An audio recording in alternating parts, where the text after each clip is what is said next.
Welcome to the Mind Over Money podcast with Jess and James. In this video, you are going to learn how to persuade anybody, anytime. Now, what do I mean by that? Look, now in order for us to understand how to persuade other people, we must first explore how we ourselves have been persuaded for many, many years. Now, what scenarios made persuasion become useful to you? Now, clearly, if you're in business, if you're anything like me, persuading people to invest in your product or your service is very, very crucial, right?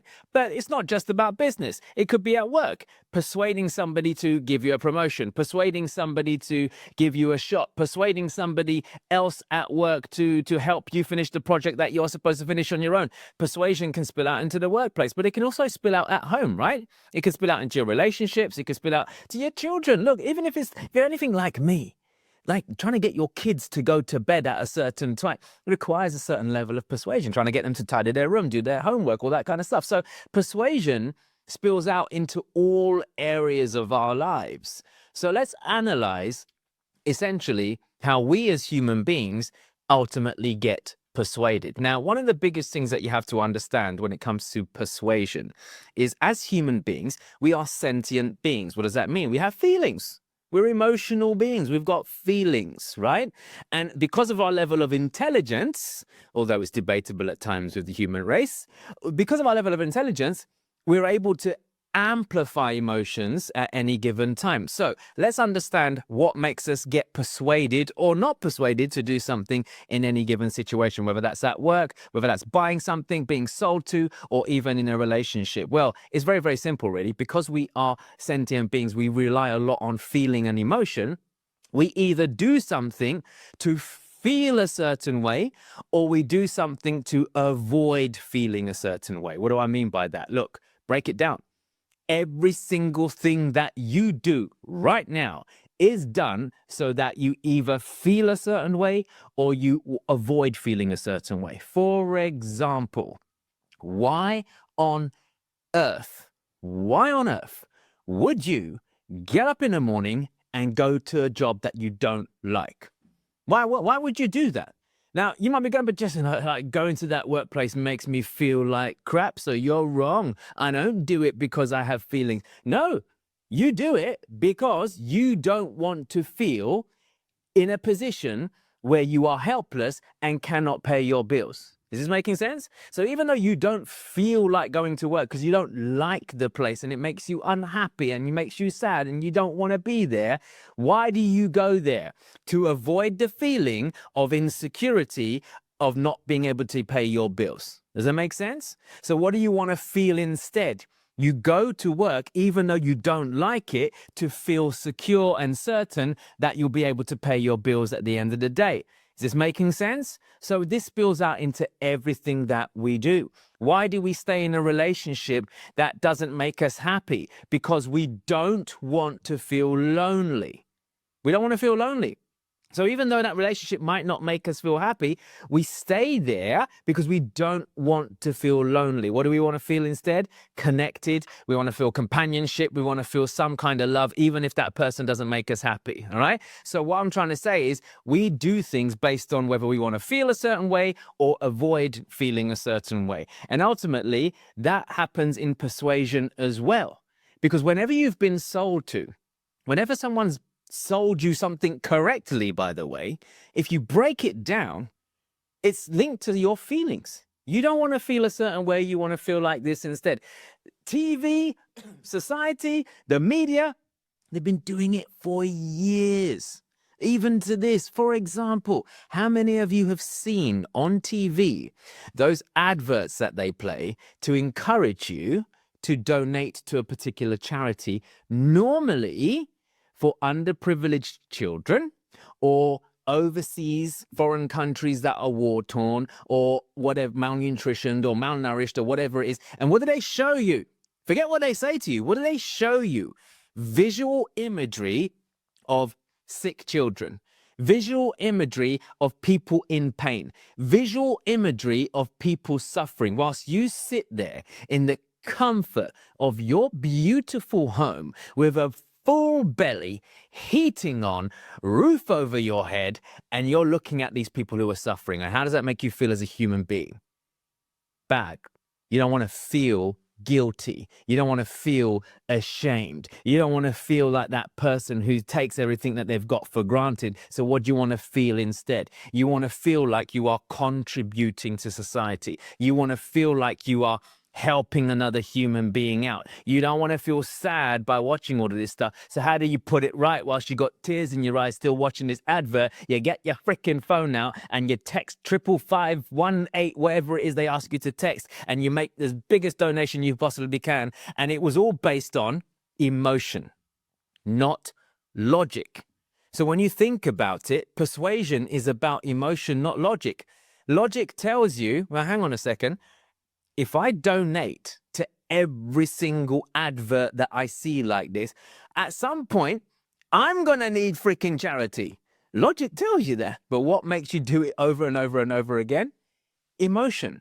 So when it comes to persuasion, especially around selling and selling to others, please understand, people don't buy because of logic. People buy because of emotion. That's how you persuade someone to buy from you. And how do you do that? By tapping into feelings that they don't want to feel and explore feelings that they do want to feel. And if that person can make the connection to go, hey, I don't want to feel like this anymore, and I want to feel like that, no matter how much your product or your service is going to cost that person, they are going to do whatever they can, if it hurts enough, to not feel like this and feel like that instead, right? So that's my point. When you make someone a logical offer and there's zero emotion involved, it's hard to persuade them to buy it. Why? Because their logical brain kicks in and they go, I don't know if this is such a good deal. Let me think about it. I need to explore it more. I need to go and talk to someone. I need to go and do this. I need to go and do that. Whereas emotion makes you make decisions quicker and buy on impulse, right? Look, people know this. All around the world, they know this. I mean, I go on holiday with my kids. I'll walk into a restaurant. And by the way, it's not just on holiday. It happens here in the UK too. I'll go away with my kids and we'll go on holiday somewhere. They know full well that if they ask my child, not me, I'm going to struggle to say, hey, no, you can't have that because I've asked my child. Why? Emotion. I don't want to feel like that dad who's deprived my child of the ice cream at the end of the day. I don't want to feel like that dad who says no to their children and doesn't make their children happy. And the freaking waiter knows this. So what does he or she do? They ask the child, hey, would you like, you've eaten all your food, well done. Would you like an ice cream? And they're looking at me.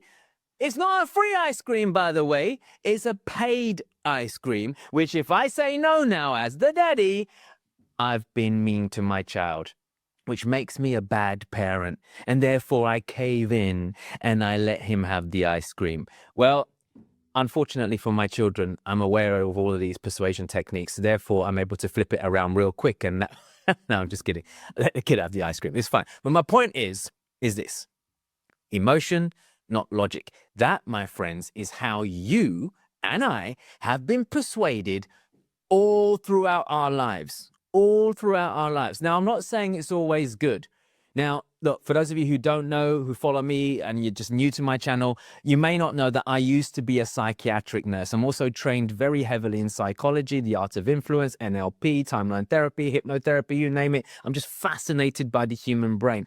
However, part of my journey as being a clinician, as a psychiatric nurse in the private sector, I did a lot of work with people who'd been through trauma. People who've been through some kind of childhood trauma, specifically around some kind of emotional or physical abuse at times. Now, the emotional abuse, again, stems from parents or influential people in that child's life at a certain time in their life, making them feel in a certain way so that they do certain things. For example, they guilt trip the child into loving the parent. They guilt trip the child into making the parent happy. If you don't do that, little Johnny, you're going to make mummy really angry. So then the little Johnny goes, oh my God, in order to make mummy happy, I need to suppress what I want to do and please her instead. Now, as an adult, as you get older, that starts to transcend into your adult life. You start to please everybody else and you start to put your own needs last. And before you know that, you're pleasing everyone, coming home, wishing you said something different, and it creates an internal conflict. And before you know it, you're pulling your hair out and you're not happy. Where did that stem from? When little Johnny was a child, he was persuaded by his mum or dad, could have been the dad too, to not feel guilty. He didn't want to feel guilty. What did I say earlier on? We do things because we don't want to feel a certain way or we want to feel a certain way. And little Johnny didn't want to feel guilty. He wanted to feel loved. He wanted to feel like he mattered, and he wanted to feel like he was pleasing his mum and dad. Therefore, little Johnny did some things that perhaps he shouldn't have done. And because of that, he ran a pattern of pleasing, which went into his adult life. This is making sense. So persuasion, unfortunately, because again, it's based on emotion, isn't always a good thing. Now, why am I telling you that? Because if you landed on this video, you clearly want to persuade other people. So here's my little caveat for you. Only use persuasion for good, because persuasion isn't a bad thing. Sometimes people often call it manipulation. You're trying to manipulate me into buying your products. You're trying to manipulate me to do something. When did manipulation become a bad word? Go and check it out in a dictionary and see what it actually means. It's not a bad word. It's to get something unstuck, essentially, to maneuver something to get it unstuck. So if your prospect right now is stuck, because let's be honest, if you're in business, your prospect turns up because they're stuck. They have a problem. They don't know how to solve it. If they're stuck, they want to get unstuck. How do you get them unstuck if you don't manipulate their current thought process to help them look at it in a different way so that they invest in a solution so they get unstuck and they're not stuck anymore? You can't do that unless you use persuasion techniques. So let's talk about the word manipulation again. A chiropractor will manipulate your spine to relieve you of certain pain. Does that make the chiropractor evil? Well, it depends how hard they cracked you, right? But it depends. What I'm trying to say to you is, it's perspective. Manipulation isn't a bad word. They use it in that clinical discipline to say, I'll manipulate your back, or manipulate your shoulder, or manipulate your spine through techniques or whatever it is to make you get unstuck and free you up so you feel better. So why is manipulation a bad word? It's not. So why am I telling you this? It's meant to be used for good. That doesn't mean you should be going out there trying to persuade people to go on dates with you when you're just taking advantage of them. You shouldn't persuade people to buy stuff from you when you're selling crap. You shouldn't persuade people to make them think you're a good person when deep down you're probably doing some things that you know you shouldn't be. Because at the end of the day, that's not cool. So if you're on this video wanting to learn how to persuade others, make sure you've got a good moral compass. Make sure you're someone who wants to use it in the interest of others. I use it on a daily basis, not just at work, but with my family too, with my kids too. And the reason I do that is because there's always a good intention around it, all right? For example, let's be honest, most kids, a lot of them nowadays, they don't want to learn. They want to be playing on their Xboxes and playing their games and doing this and doing that, whatever. They don't want to be doing their homework. So I use my persuasion techniques with my sons to help them see how it would feel once their homework is complete, and how it would feel if their homework wasn't complete. For example, do they want to be that child who goes into school when every other student has done their homework and they feel like the odd one out? Why? Because they didn't prioritize their homework like the other kids and they started to play their game instead. They don't want to feel like that. What do they want to feel instead? They want to feel included, and they also want to feel like they're making progress by getting sanctions, good sanctions, should I say, from the teachers, and teachers patting on the back saying, well done, good boy, well done, you did well. That's what they want to feel instead. So I explore those scenarios with them to help persuade them to do their homework. Suddenly they've done their homework, then they can go and play later on. Make sense? I do the same in business. Look, I am not here selling rubbish to people. I have helped thousands of people all across the world in various areas of their life, from their mindset to their businesses, to their sales, to their public speaking, to their art of influence and persuasion. And I've done it time and time and time again. I know it's worked for me. I know it's worked for all of my clients that have actually implemented what I've taught them. So I know it can work for you too. Therefore, I will do everything I can to help persuade you or influence you to make a better buying decision right now. Now, why am I saying this to you? It's because some of you might be watching this right now considering, hey, Jess, you know what? I like this video. Where can I get more of it? Where can I learn more? Can I binge watch some more of your videos? Can I follow you on Instagram? Can I check out your podcast? You can do all of those things. Those are my gifts to you. Knock yourself out. However, if you truly, truly want to master the power of persuasion for good, to help enhance your business, to make more sales, to help enhance your career so you become more influential at work, to help enhance who you are as a person so it boosts your confidence and people start coming to you rather than avoiding you, to enhance your character, whether it's at work, whether it's in a social setting, whatever it might be. If you want to become somebody that people gravitate towards because there's something about you that's just gravitating everyone towards you because of your energy, the way that you vibrate and the way that you speak and the way that you communicate and the way that you influence others, then I want to help you with that. How am I going to help you with that? Just comment down below somewhere around this video, comment the word persuasion. When you comment the word persuasion, what I'll do is I'll get me or my team will just message you, reach out to you, have a chat with you, and we'll send you some free stuff, even maybe book you in for a complimentary session. We don't do these sales calls, book a free call and we'll give you some advice and then they just sell to you after. Look, we don't like doing that. If you contact us and want to buy something, of course, we'll sell. Of course, I'm in business. Why wouldn't I? However, we like to deliver value up front.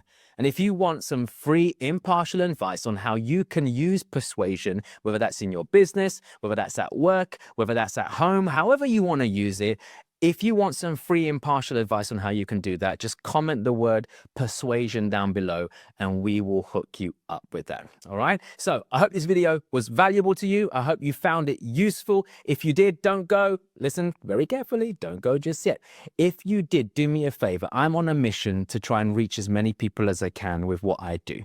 I'm a nurse at heart. You can't take the nurse out of me. The world's not in a cool place right now. There's lots of people out there suffering, especially when it comes to persuasion, especially when it comes to their mindset. There's a lot of people struggling out there. Look, I'm an ex-psychiatric nurse. I'm all for improving people's mental well-being. And this channel is dedicated to enhancing all areas of your life. If you're up for it, feel free to share this video with someone that you care about and someone that you know it will help. Okay? Because at the end of the day, each one teach one. If we can pour into each other, we can pour into other people. That's how the ripple effect is created. All right, my friends. So I hope you enjoyed this. Until next time, I wish you all the wealth, health, success, and happiness that you truly, truly deserve. My name's been Jess and James. It's been a pleasure serving you on this video, and I'll see you on the next one. You've been listening to the Mind Over Money podcast with Jess and James. Don't forget to subscribe and follow on all the channels. Links in the show notes. Please also leave a review and visit www.jessandjames.com to find more resources on how to create the life you deserve.